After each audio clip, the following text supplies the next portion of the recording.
How is that last day of fasting going, huh?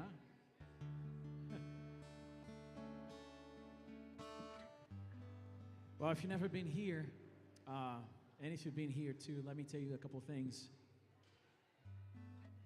One is there is a space intentionally created here in this up front, like in this top here. Because again, you coming in from, I don't know where you're coming from. I don't know what kind of morning you had. I was talking to my wife, like, it was a rough morning in our house. I was here earlier. So you might need some time here to kind of reset, to kind of put your mind, kind of set your eyes, your mind, your spirit in this place. So just take the time you need. Maybe you haven't talked to Jesus in a while. Maybe this is the time to go and kind of, I don't know, say some things, hear some things. So just take some time. Connect with him.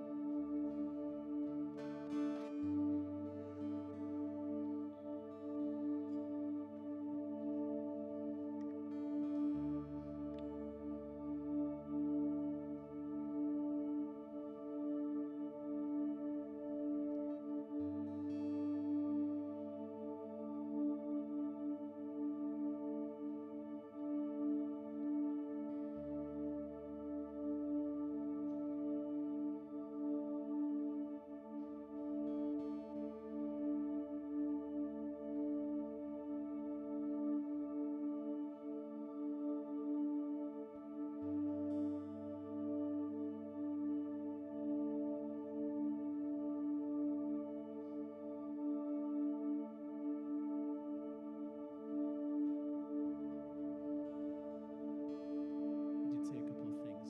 The other thing is, everything here is by invitation. So there's no expectation of how you're going to respond. If you're going to stand up, get up, put your hands up, get on your knees, get under the seat. There's not an expectation. I'm going to invite you to stand here in a second, but that's all it is, an invitation. I do challenge you, though, to respond. You're at church, so might give it a try. Might want to listen to the Holy Spirit and see what the Holy Spirit is telling you to do and respond to. You might be surprised, or you might be used to it. But either way, don't just be on the sidelines. Be in it. Respond. Whatever that looks like for you. I invite you to stand.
started flowing when you said it was done.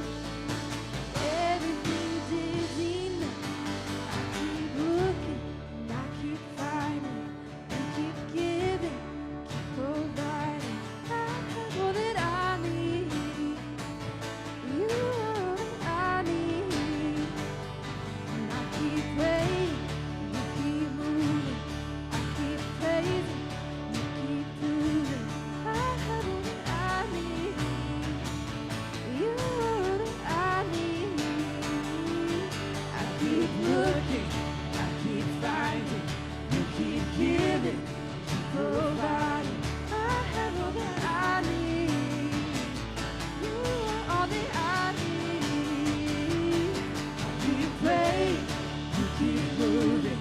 I keep praising, you keep proving. I have all that I need. You are all that I need. Yeah, I have all that I need. You are all that I need. Yeah. There's honey in the rock, water in the stone. When I'm on the ground, no matter where I go, I don't need to worry now that I know everything I need you got. There's honey in the rock, purpose in your plan, power in your blood, and healing in your hand. Started flowing when you said it is done. Everything I need, there's honey in the rock. There's honey in the rock. There's honey in the rock.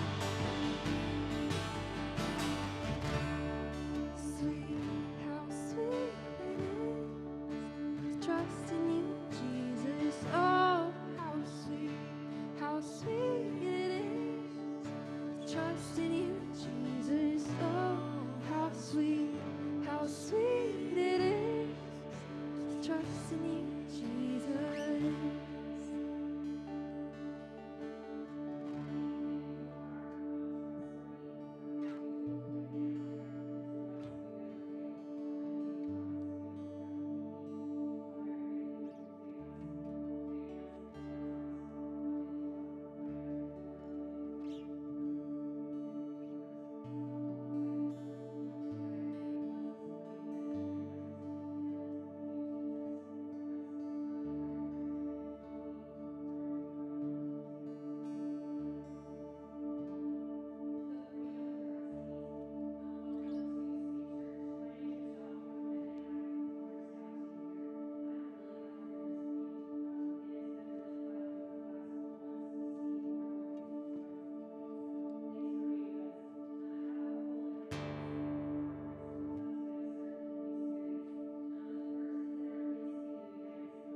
And the reality is there are a lot of other people who are feeling the same way because there are a lot of new people around here, which is awesome.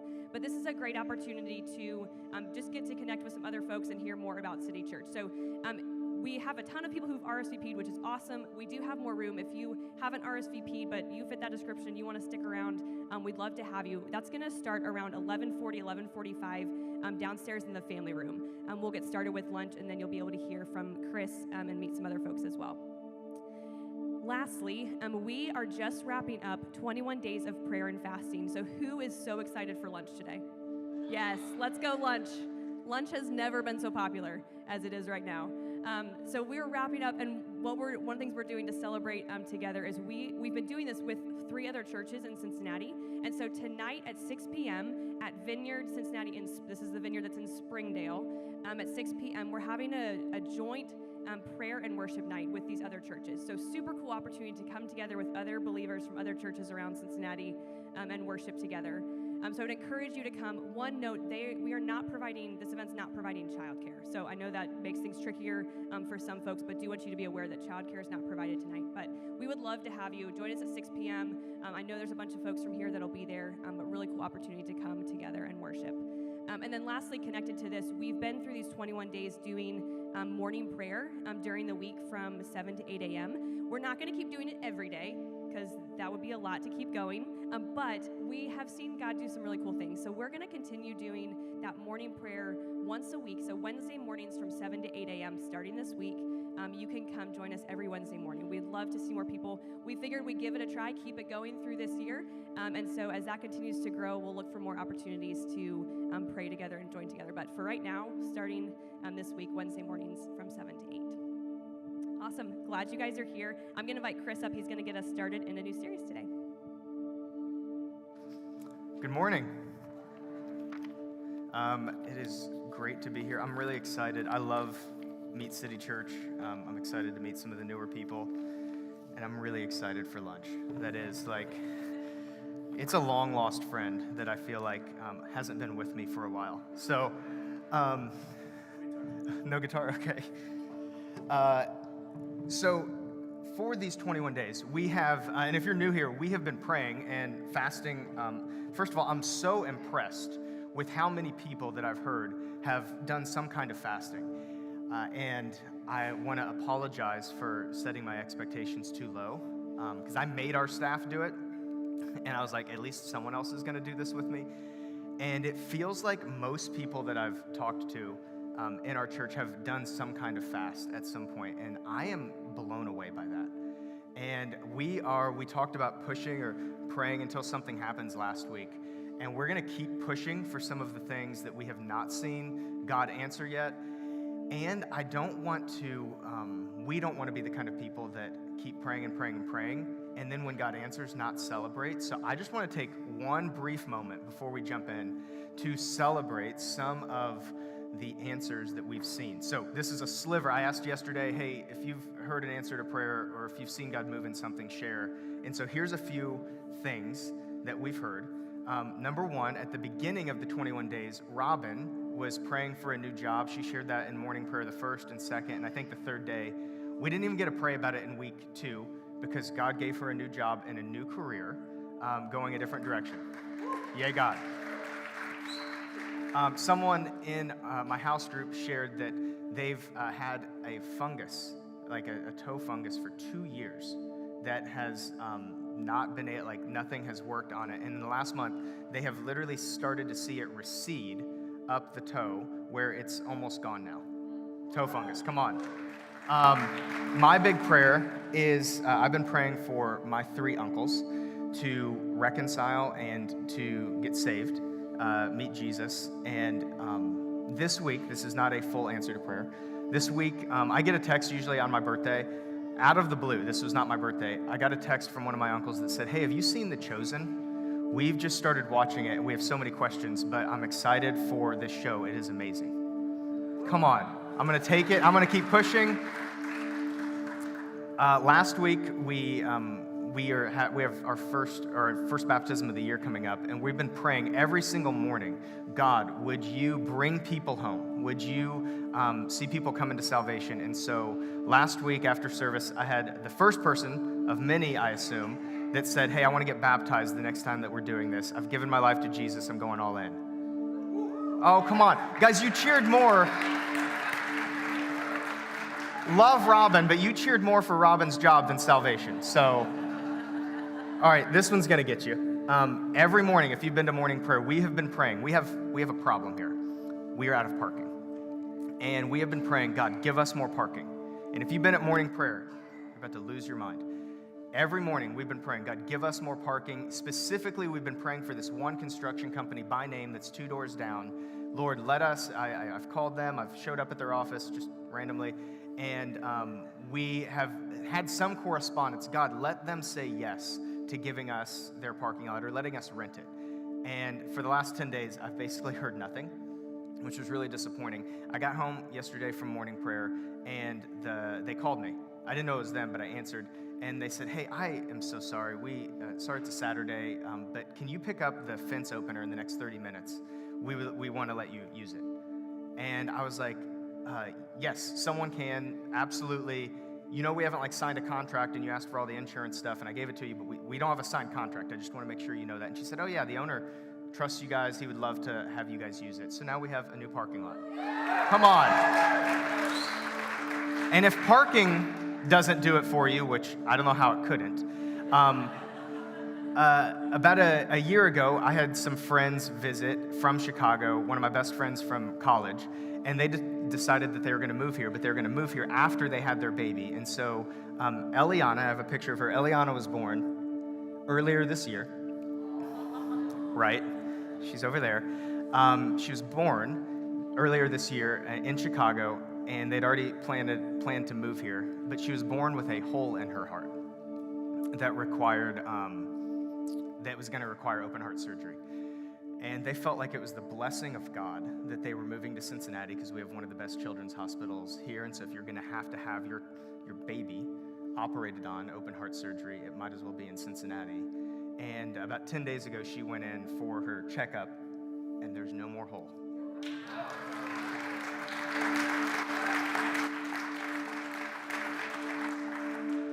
Come on. Guys, it almost makes me want to keep fasting. And for those of you that are feeling it, Lent is literally right around the corner. I'm blown away by what God has done as we've given him an inch and he's taken a mile. And there's still more that I know. My uncles aren't saved. I'm still praying. And a lot of us don't have prayers that are fully answered yet. And I want to give you a glimpse of what God has done. And I also want to make sure that we're the kind of people that don't just say more, Lord, but we also say thank you. And so, thank you, Lord. Okay, Matthew 6. We're starting a new series today. Matthew 6, this is in the middle of Jesus' sermon talking about the kingdom. Matthew 6:31, he says, so do not worry, saying, what shall we eat, or what shall we drink, what shall we wear? For the pagans run after all of these things, and your heavenly Father knows that you need them. But seek first his kingdom and his righteousness, and all of these things will be given to you as well. Jesus says, and we talk about this pretty much every week because Jesus is the number one thing he talked about. Seek first the kingdom. The kingdom. Seek first the kingdom. The kingdom is primary. The kingdom is the number one thing you're going after.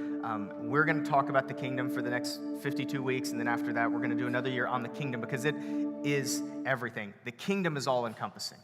And Jesus said, I want you to seek my Father's kingdom first, more than any other kingdom. And hopefully it's the only kingdom you're seeking at all. Seek first the kingdom. But the thing about the kingdom is that it is all-encompassing.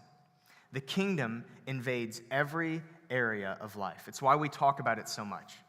It invades every area of our life. Now, before I move on, I want you to, this is going to be a little unorthodox. I want you to, if you keep your calendar on your phone, I want you to get out your phone. If your calendar is in your head, just access that. Can't imagine that works, but good for you. And I want you to look at the next 3 Sundays, February 11th, February 18th, February 25th. And I just want you to figure out, how many Sundays can I be here? And hopefully it's all 3, maybe it's 2 out of 3. But see, are you busy these next 3 Sundays? And for the millions of you watching online, why don't you go ahead and do the same thing? How many of the next 3 Sundays can you be here? I want you to predetermine. Remember that number. Because I'm starting a series on money right now. And you remember how many Sundays you said you're going to be here. For the next 4 weeks, we're talking about money, and you're going to know. It's between you and the Lord if you're like, yeah, I think something is going to come up next weekend. No, it's not. Next weekend, we're having extended worship, too. My friend Amari's coming in town. He's been here a few times. We're singing a lot. We're going after worship, and I'm talking about tithing, so praise God. That was mostly for me. Okay, so we're starting a series today called Yours. We are saying, look at that graphic. It's our graphics department took like a whole month on this one. It's a series called Yours. And as I said, we have had quite the parking problem lately. And so our team just said, hey, what are we going to do about this? We could either preach heresy or we could start preaching on money. Either one is going to help.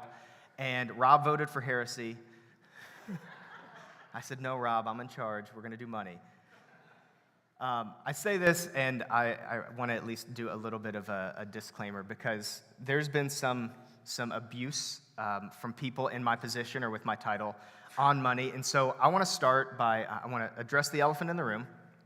I want to start by giving you a disclaimer, and then I want to make an ask, okay? So elephant, disclaimer, and ask. Number one, the elephant in the room, I'm paid by this church. Yeah, awkward laugh, right? This is the first of many awkward moments. I'm paid by this church, and it is the elephant in the room every time a pastor talks about money, because it's like, isn't the generosity thing? And so I know what you thought. You thought I did this out of the goodness of my heart, and I do. And I'm paid by this church. Let's address the elephant in the room. My pay comes from our generosity towards this church. Number two, a disclaimer.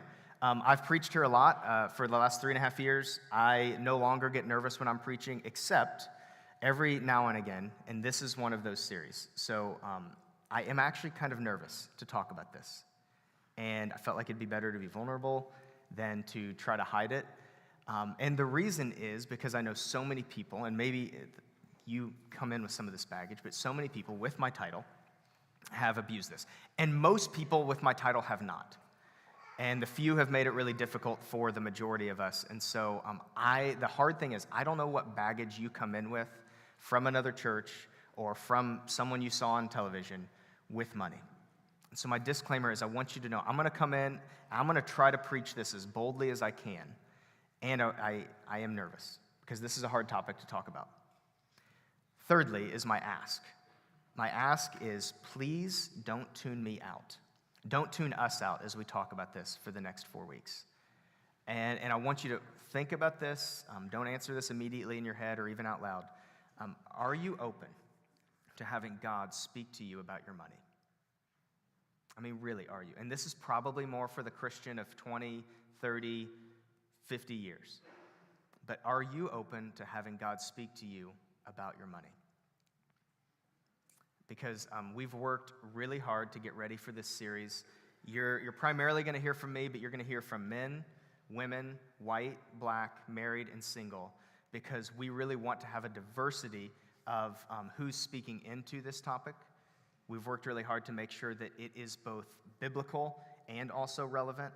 We're talking about it in our house groups, and your kids are hearing about it in Kid City, so we're aligning for this 1 month around this.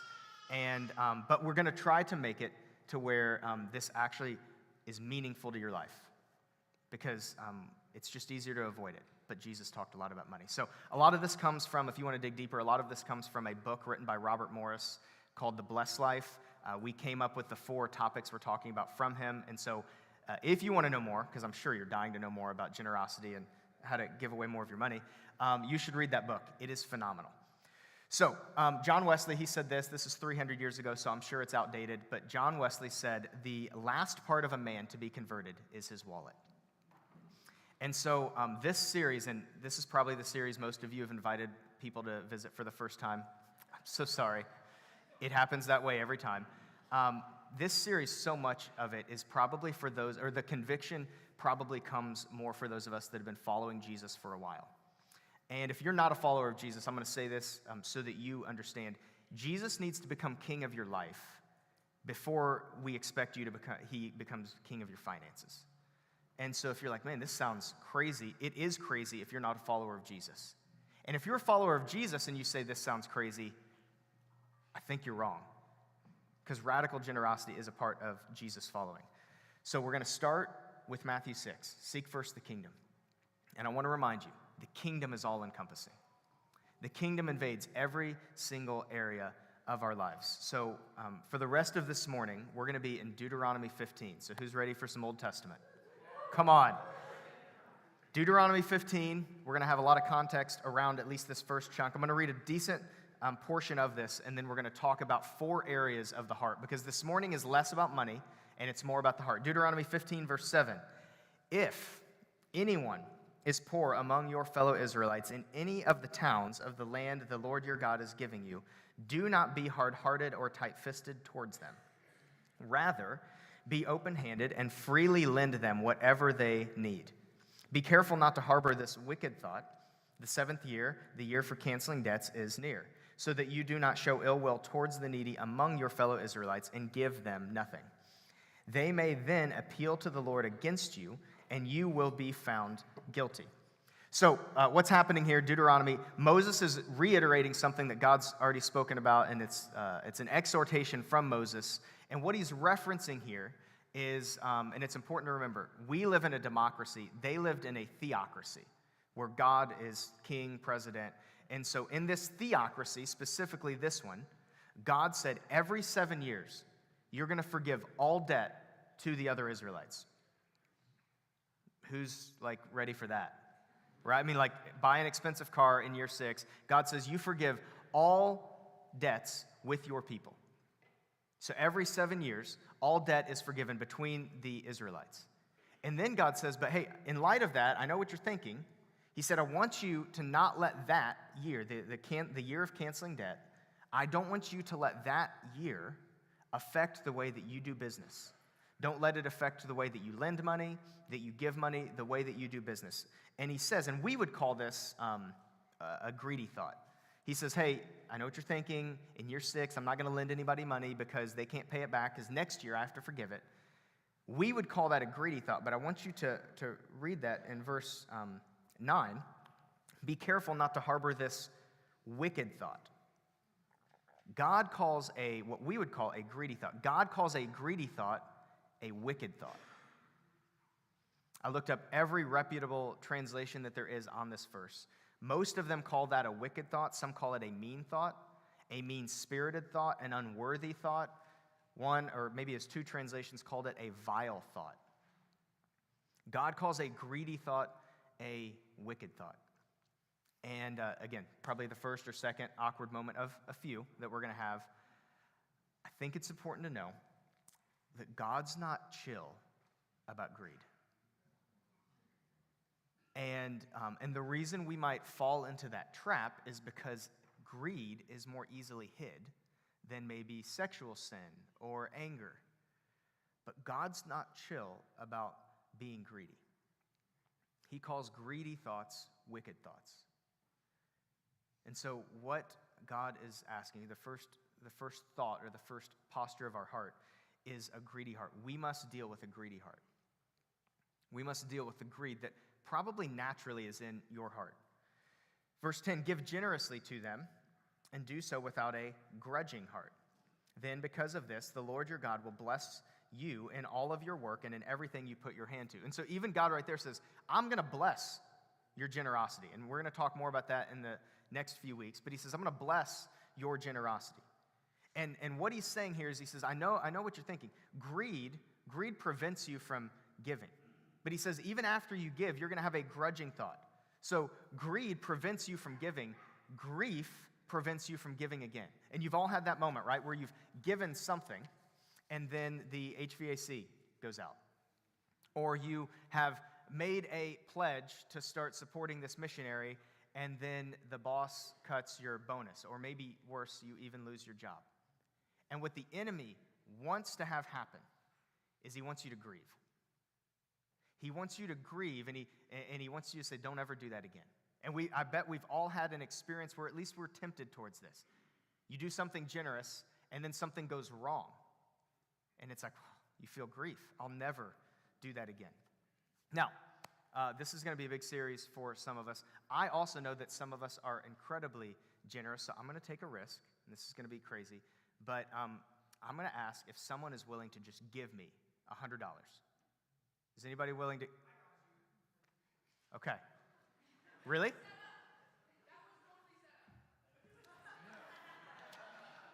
Okay. Thank you. Thanks. It's $100. Come on, Nathan. Thank you. This is real. Does anybody want to know why Nathan gave me this $100? Because I gave it to him before service, and I said, hey, Nathan, when I ask for this, I need you to be the first person up, and I need you to give this to me. Now, Nathan, I have a question. Are you grieving right now? You're not grieving. Why do you think Nathan's not grieving? Because it was never his to begin with. Oh.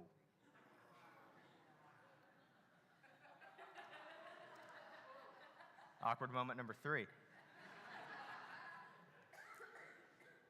Some of us, Psalm 24:1 says this. It says, the earth is the Lord's and everything in it. Everything in it.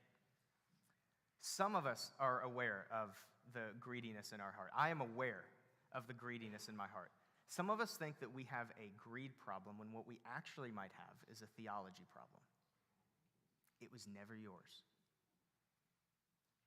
None of it has been yours. And I know this is crazy, especially if you're new to church. You think, I actually did clock in the 8 hours, the 40 hours this week. Everything in the earth is the Lord's. Everything in it. And so we don't grieve when we give back to God what is already His. If we actually believe that it's all His, we don't grieve when we give back to Him something that is already His. So we want to deal with a greedy heart. We also want to deal with a grieving heart. We want to deal with the grief that comes after we give, the voice of the enemy that comes in and says, man, don't ever do that again. Verse 12, if any of your people, Hebrew men or women, sell themselves to you and serve you 6 years, in the 7th year you must let them go free. That's what we were talking about earlier. In the 7th year you must let them go free. And when you release them, do not send them away empty-handed. Supply them liberally from your flock, your threshing floor, and your winepress. Give to them as your Lord, the Lord your God has blessed you. Because remember, it's His anyway. And so what would happen is if you got in a bind as an Israelite, you could actually sell yourself into slavery to another Israelite.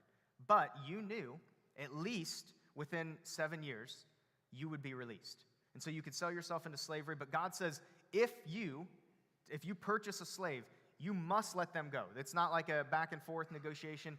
You will honor every 7 years. The debt is forgiven, including that. God says you must do this. Verse 13, when you release the slave, this is what you have to do. And then, in verse 14, it says, and here's what I'd like you to do. I want you to supply them liberally. I want you to supply them generously. This is what I want you to do. I want you to liberally, to generously give to them. See, we think, and this is Old Covenant. We're going to talk about Old and New Covenant next week. Some of us are like, man, this is Old Covenant. It's not relevant to me anymore. You wait till the New Covenant. They're selling houses and giving to the church, which is not what we're going to ask you to do next week. Radical generosity is a normal part of Jesus' following. It has been even before Jesus walked the earth. Radical generosity has always been a marker, one of the distinct markers of God's people. Now, Robert Morris said this when he was preaching on this, and it kind of offended my spirit, and I was like, I don't want to say that, and I am. So, what is this? Number 4. He said this, and I thought about it, and I thought about my own life specifically, and I'm going to talk more about my story next week because I'll make the assertion, I made this a year and a half ago. There's more people in the room, and I still think it's true. By nature, I am the greediest person in this room. I chose my major based on it. I looked at starting salaries before I went to college, chose my major based on which one would make me the most money. I've got other stories about preventing my brother from spending a quarter at a gumball at a restaurant because I thought he was wasting my dad's money. I mean, I am insane in my natural form, and I have not seen God move in any area of my life as much as I've seen Him move in how I view money. So, Robert Morris said this, and I thought about it, and I was like, that's probably true in my life. He said, do you know what's one of the biggest ways that you can tell the difference between a mature and an immature believer? Now, these are believers, a mature and immature believer. And I mean, he's preaching on money, so I knew what it was, and he said it's generosity. And this sounds harsh, and I want you to meditate on this before you send me an email, or ideally you send him an email, because he said it, not me.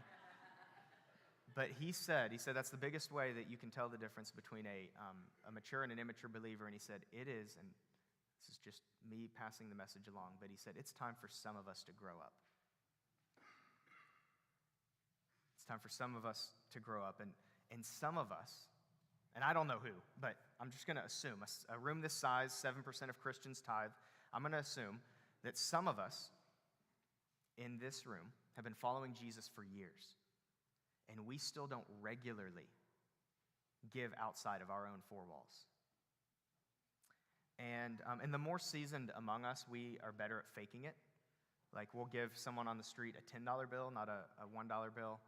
We'll buy meals for our friends, and we'll show our generosity that way. We'll give extravagant gifts to our friends or even our kids, because remember, a wise man leaves an inheritance for his children's children. We can fake that. And the reason that generosity is such a marker of a mature Christian is because it's so easy to hide. It's so easy to hide not being generous. Guess what nobody ever sees? Nobody ever sees the recurring gift to the Clean Water Initiative, to your church, to a missionary. Nobody sees that. Nobody gets to give you credit. You get a tax statement at the end of the year, and that's it.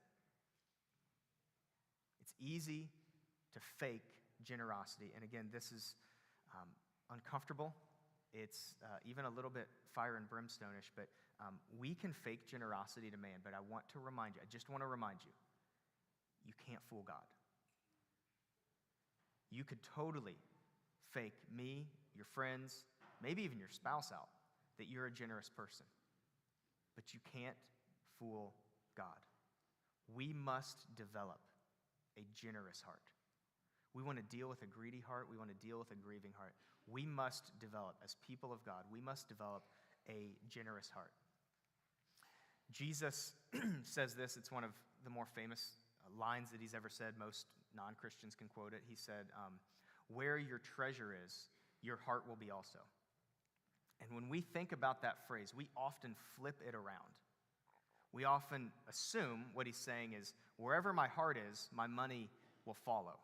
And I do believe that's true, but that's actually not what he said. He said, wherever your treasure is, your heart will be also.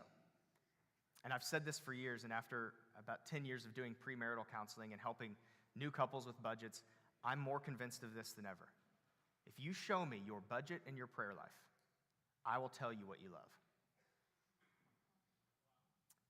You show me your budget and your prayer life, and even really, if you just show me your budget, and hopefully you have one, if not, we want to help, but if you show me just your budget, I will tell you where you are developing love for, where your heart is going to flow naturally towards, because where your treasure is, your heart will be also. And this is not just spiritual. I mean, it's not just like, give it all away, make your kids eat only rice, don't pay the electric bill. Like, that's not spiritual either. Wherever your money is, your heart will naturally go there as well. If you looked at our budget, if you looked at Catherine and I's budget, you would totally see this. And I know what you're thinking. It's probably clothes, right? It's probably a style. It's actually not. Capsule.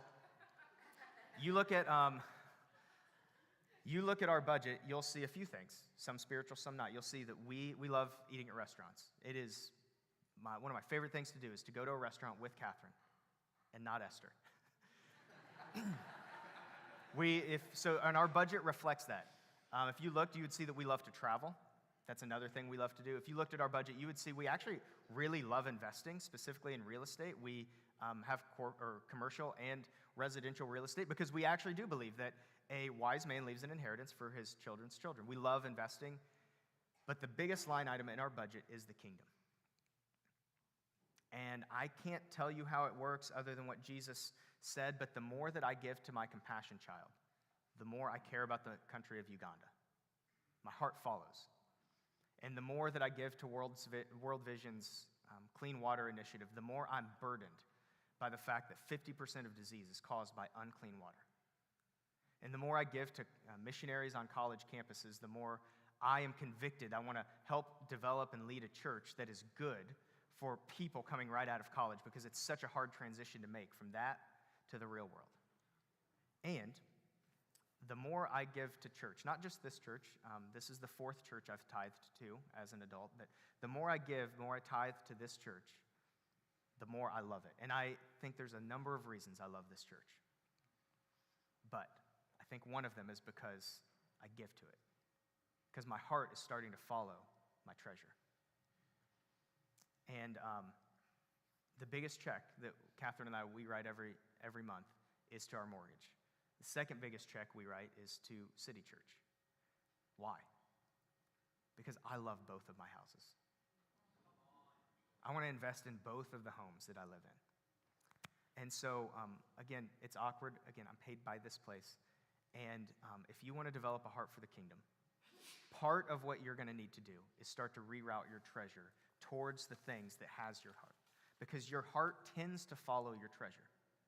And if you want to start to reroute your heart around the kingdom, one of the things, not the only thing, there's all kinds of other discipleship that needs to happen, but one of the ways that you can start to rewire your heart for the kingdom is to reroute your treasure towards it. 1 Peter 2 says that we are God's treasure. We are God's treasure. And I want you to think about this. We are God's treasure. And Jesus' heart followed his treasure. He left heaven. And again, this is for those of us like me that have been following Jesus for a while. I don't ever want you to get over that. Jesus left heaven to follow his treasure into this place. He left heaven to come to this place. Remember that. Remind yourself regularly. Never get over what Jesus has done for you. Verse 15, remember that you were slaves in Egypt, and the Lord your God redeemed you. That is why I give you this command today. So Moses says, look, if it seems hard, I want you to remind yourself. I want you to remind yourself. On Thursday, it was the start of Black History Month. And we celebrate Black History Month for a couple of reasons. One, it's a celebration, and it's a reminder. It's a reminder of a pretty dark past that this country has. So February is not just a celebration. It is also a reminder. Why would we remind ourselves of something that is hard? We remind ourselves so that it informs. We remind ourselves of the past so that it informs the way that we act in the future. We're reminding ourselves this month so that it helps inform the way we respond to certain things in the future. We're a few generations from slavery. Moses is doing the same thing. It's still worth it to remind yourself what we're capable of and what the past entails. And Moses said, remember, you were once slaves. Remind yourself, you were once slaves. Remember what God has brought you out of. Because if we're going to deal with a greedy heart, a grieving heart, if we want to develop a generous heart, it starts by remembering and developing a grateful heart. We must develop a grateful heart. And it comes from a place of remembering. Remind yourself where you were. And this is harder for those of us that it feels like a mist back when we weren't following Jesus. Remember where you once were. Remember the state of where your soul once was. And so this morning, we're going to end this morning not by taking an offering, but we're going to end by remembering. Because it starts with the heart, and we must develop a grateful heart. And so I want you to never get over what God's done for you. And one of the ways that we remember is we take the Lord's table. And so Jesus gave us two ordinances, two practices that he gifted the church. One is baptism, and that's at the beginning. When you choose to follow Jesus, the immediate next step is you get baptized. It's a going public with your faith. But the second one is the Lord's table, where we regularly, as the body of Christ, we remember. And we offer this, as you can see, every time that we gather. We offer the Lord's table. But every now and again, we say, okay, let's do it together. And so this morning, we're going to remember together. We're going to remind ourselves of what Jesus did, that he bankrupted heaven to come here. We're going to remind ourselves where we once were. And just so you know, and this is not meant to be an exclusive thing, but if you are not a follower of Jesus, so glad that you're here. This would not be a practice for you, and we're not trying to be exclusive or weird. We're not going to take attendance or see who gets up, but this is a reminder for those of us that have made Jesus king of our life, that he's still king of our life. And it's remembering the sacrifice that he made for us. And so if you've not yet made Jesus king of your life, that's okay. We want to talk about what that would look like. This, however, would not be for you. And so what we're going to do is we're going to get up when we start to worship, and you're going to go get in line, and someone's going to serve you the Lord's table, and you're going to take the bread, and you're going to dip it in the juice, and they're going to pray just a really short prayer over you. And then after that, we'll have people to pray in all four corners. The altar's, of course, always open. And so let's stand, and I want to read. This is Paul's writing in 1 Corinthians 11, as he was reminding that church what it should look like, what it does look like to remember the death of Jesus. 1 Corinthians 11, 23 to 26. For I received from the Lord what I also passed on to you. The Lord Jesus, on the night he was betrayed, took bread. And when he had given thanks, he broke it and said, "This is my body, which is for you. Do this in remembrance of me." In the same way, after supper, he took the cup, saying, "This cup is the new covenant in my blood. Do this whenever you drink it in remembrance of me. For whenever you eat this bread and drink this cup, you proclaim the Lord's death until he comes." And so what we get to do this morning is we get to remind ourselves and we get to re-proclaim the Lord's death until he comes.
You stood before creation, eternity in your hands.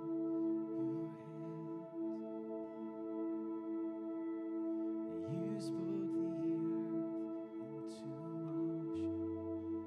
my soul now to stand.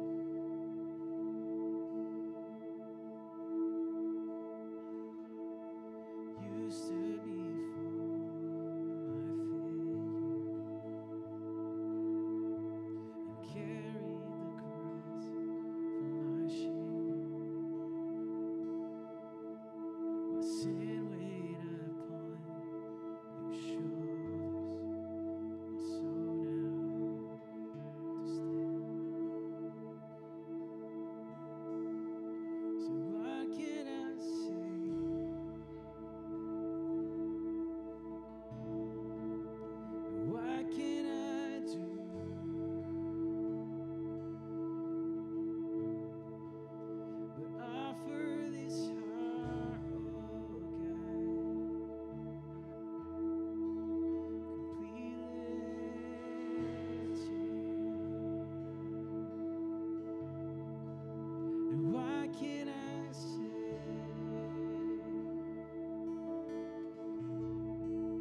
what can I say? And what can I do?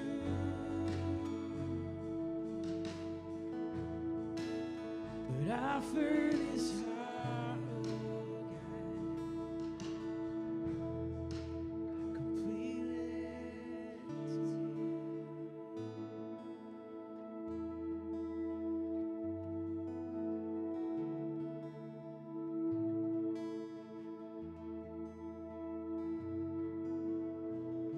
So I'll stand with arms high and heart abandoned.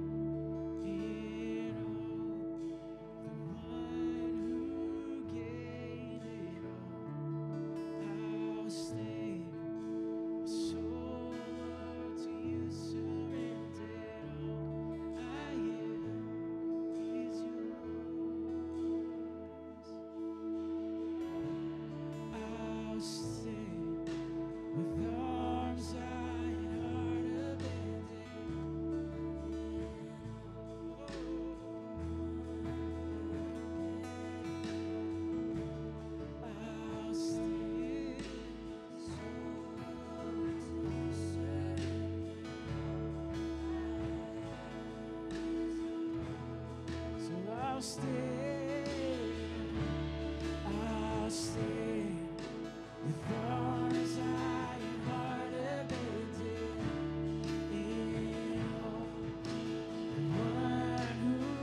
Breathe deep and know that He is good.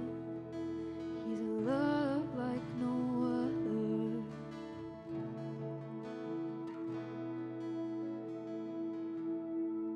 You will never leave. Your love sustains me. Before I even knew what love was,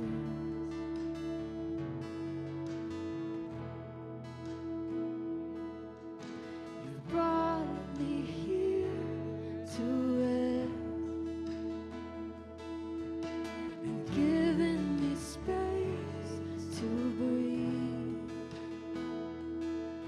So I'll stay still until it sinks in.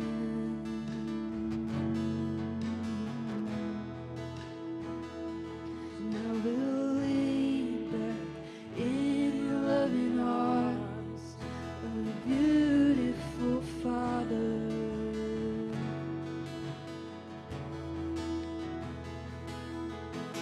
Breathe deep and know that He's good. He's a love like no other.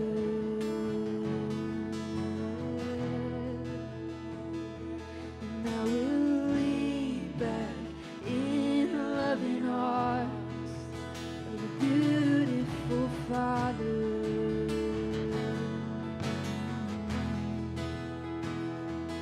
I will breathe deep and know that He's good.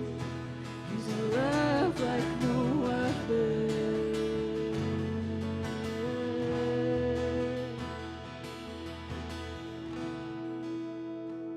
Your love is better than all the others that I've seen. And I'm breathing deep all of your goodness, your loving kindness to me. And I'm breathing deep. Your love is better than all the others that I've seen. And I'm breathing deep. All of your goodness, your loving kindness to me.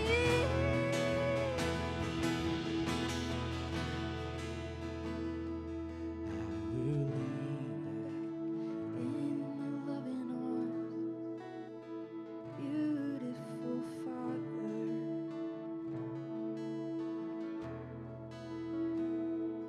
Now we'll breathe deep, know that He's good. He's a love like no other.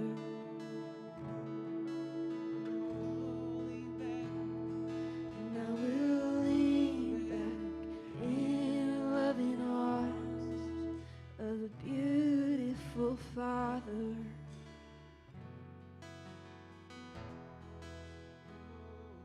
I will breathe deep, know that He's good.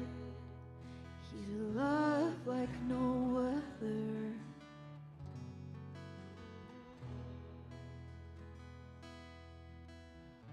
So I'll stand with arms wide open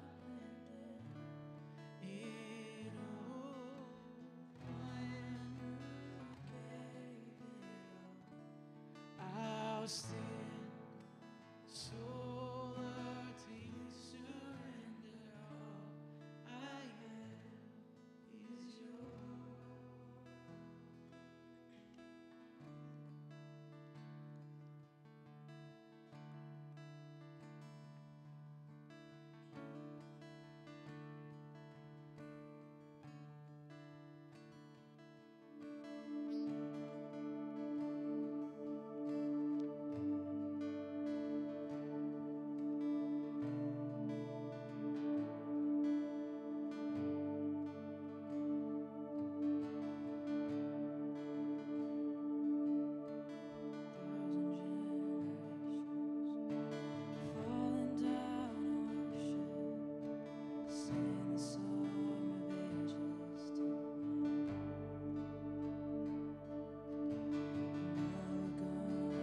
praise.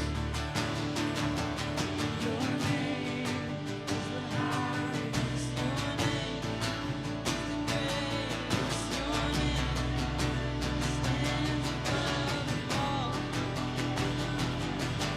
All thrones and dominion, all power and position. Your name stands above them all. Your name is the highest.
And when he had taken the scroll, the 4 living creatures and the 24 elders fell down before the Lamb, each holding a harp and golden bowls full of incense, which are the prayers of the saints.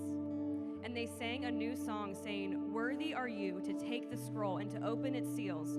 For you were slain, and by your blood you ransomed people for God from every tribe and language and people and nation, and you have made them a kingdom and priests to our God, and they shall reign on the earth."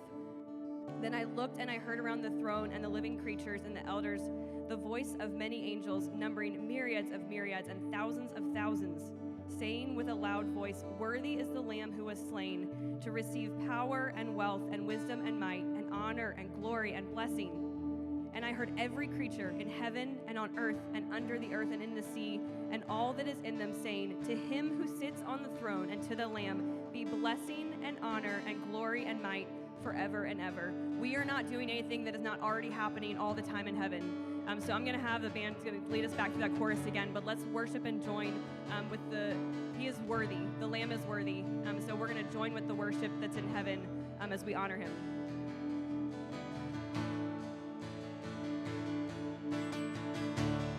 Sing, your name is highest.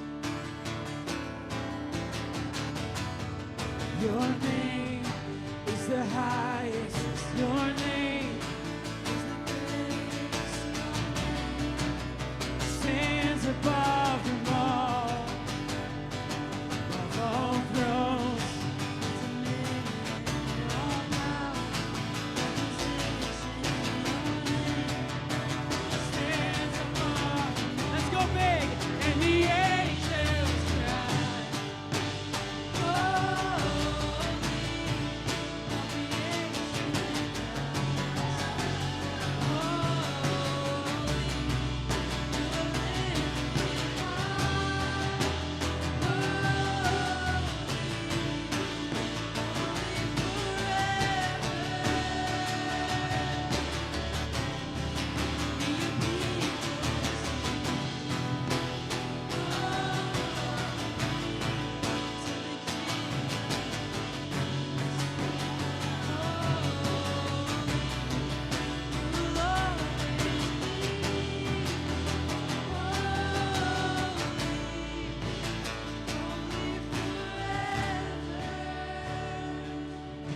one more time. And the angels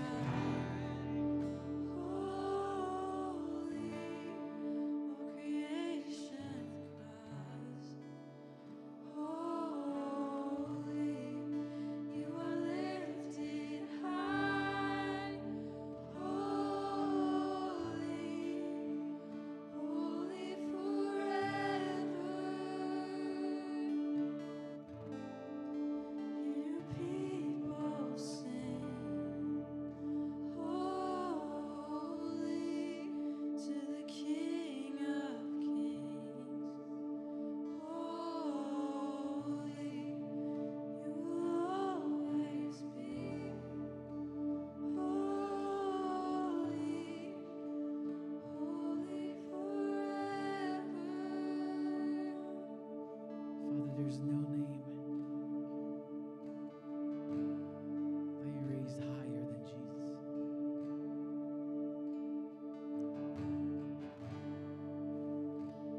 This is all about you.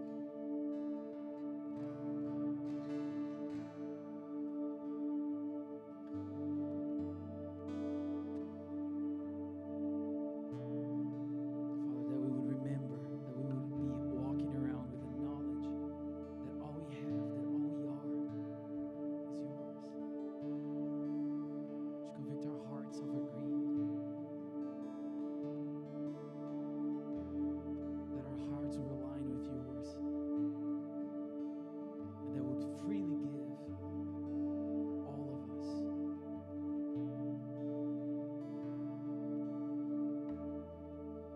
Jesus, be lifted high above our lives, above our things. In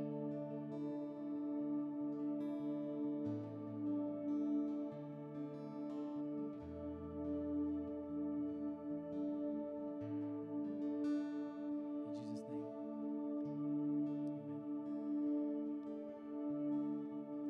Thank you all for being here with us this morning.